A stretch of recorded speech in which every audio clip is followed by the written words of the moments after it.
పట్టణ స్వర్ణకార సంఘం అధ్యక్షునిగా నా కర్తవ్యంను శ్రద్ధతో అంతఃకరణ శుద్ధితో నిర్వహిస్తానని ఎలాంటి పక్షపాతం కానీ రాగద్వేషాలు కానీ లేకుండా క్రమశిక్షణతో సంఘ నియమావళిని అనుసరించి సంఘ శ్రేయస్సు కొరకు సంఘ అభివృద్ధికి పాటుపడతానని సంఘ ఔన్నత్యాన్ని పెంపొందించడానికి నా వంతు కృషి చేస్తానని శ్రీ విరాట్ విశ్వకర్మ భగవంతుని సాక్షిగా ప్రమాణం చేస్తున్నాను.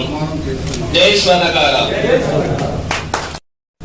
నేను సుల్తానాబాద్ పట్టణ స్వర్ణకార సంఘం ప్రధాన కార్యదర్శిగా నా కర్తవ్యంను శ్రద్ధతో అంతఃకరణ శుద్ధితో నిర్వహిస్తానని ఎలాంటి పక్షపాతం గాని రాగద్వేషాలు గాని లేకుండా క్రమశిక్షణతో సంఘ నియమావళిని అనుసరించి సంఘ శ్రేయస్సు కొరకు సంఘ అభివృద్ధికి పాటుపడతానని సంఘ ఔన్నత్యాన్ని పెంపొందించడానికి నా వంతు కృషి చేస్తానని శ్రీ విరాట్ విశ్వకర్మ భగవంతుడి సాక్షిగా ప్రమాణం చేస్తున్నాను. జై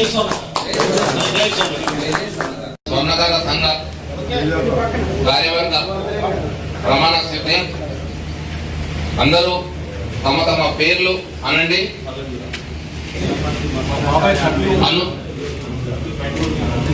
సభ్యులు మీరందరూ లోపల రావాలి.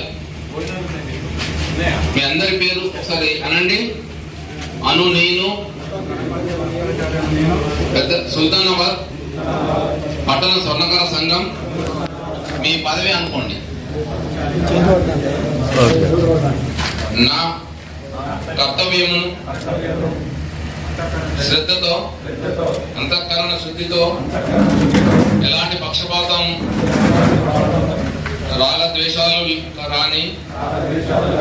లేకుండా క్రమశిక్షణతో సంఘ నియమావళిని అనుసరించి సంఘ శ్రేయస్సు కొరకు పాటుపడతానని సంఘ ఔన్నత్యాన్ని పెంపొందించడానికి నా వంతు కృషి చేస్తానని శ్రీ విరాట్ విశ్వకర్మ భగవంతుడి సాక్షిగా ప్రమాణం చేస్తున్నాను. జై జై స్వర్ణకార. ఇప్పుడు ఒకసారి అందరికీ ఒకసారి మీరు కూర్చుంటారా? చైర్ చేసుకుని ముందు మీరు ఒకటి ఓకే రెడీ.